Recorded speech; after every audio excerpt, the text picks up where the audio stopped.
আমাদের মেইন খেলা হলো পাকিস্তান আর শ্রীলঙ্কার সাথে। না, আমাদের টার্গেটটা হলো ম্যাচ বাই ম্যাচ খেলা এবং ভালো খেলা।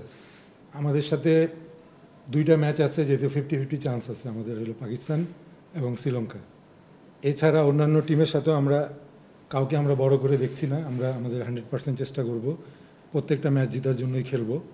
তারপরে ওদের যে স্ট্যান্ডার্ড অস্ট্রেলিয়া বা আরও 2-1টা টিমের, তারপরে আমরা ওদেরকে আমাদের থেকে উপরে দেখব না, আমরা আমাদের মতোই ভাববো এবং আমরা জেতার জন্যই খেলব প্রতিটা ম্যাচ।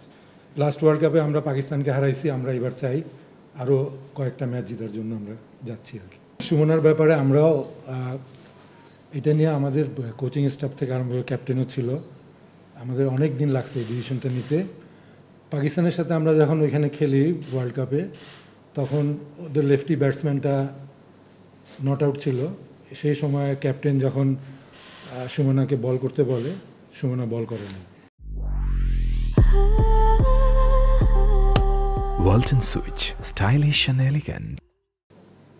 ঢাকাতে হোক, প্র্যাকটিসে হোক, সবসময় লেফট হ্যান্ডি ব্যাটসম্যানের এগেনস্টে ও বল করতে পারে না।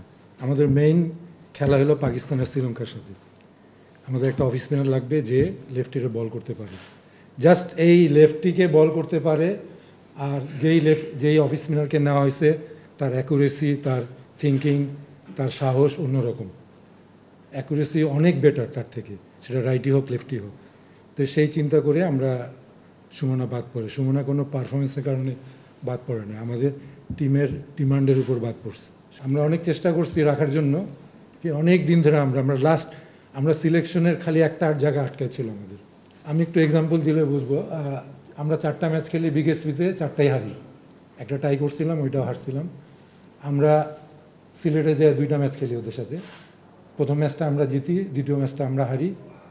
প্রথম ম্যাচটা আমরা জিতি, দ্বিতীয় ম্যাচটা ওরা 246 করছিল, আমরা 221 করছিলাম। তো ডে বাই ডে কিন্তু আমাদের ইমপ্রুভ হয়েছে, ওদের ইমপ্রুভ না হইলেও আমাদের ইমপ্রুভ হয়েছে। থার্ড ম্যাচটা বৃষ্টির জন্য হয় নাই। তো সেবার আমি বলি আমাদের প্রিপারেশন, আমরা কিন্তু 49-এও অল আউট হয়েছে ওদের সাথে, যেমন বিকেএসপিতে খেলছি। তো ডে বাই ডে কিন্তু আমাদের টিম কম্বিনেশন ভালো হয়েছে, ইমপ্রুভ হয়েছে। এবং ওদের যে ফিল্ডিং, 15-এর যে ফিল্ডিং, ওই ফিল্ডিংয়ে আমরা ম্যাক্সিমাম সময় ধরা খাইছি, যেটা বলা হয়।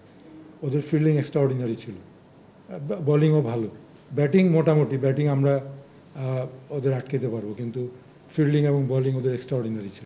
For more updates, subscribe to our YouTube channel and click on the bell icon. Follow us on Facebook and Instagram. Download T-Sports app to enjoy exciting games and highlights. Visit tsports.com.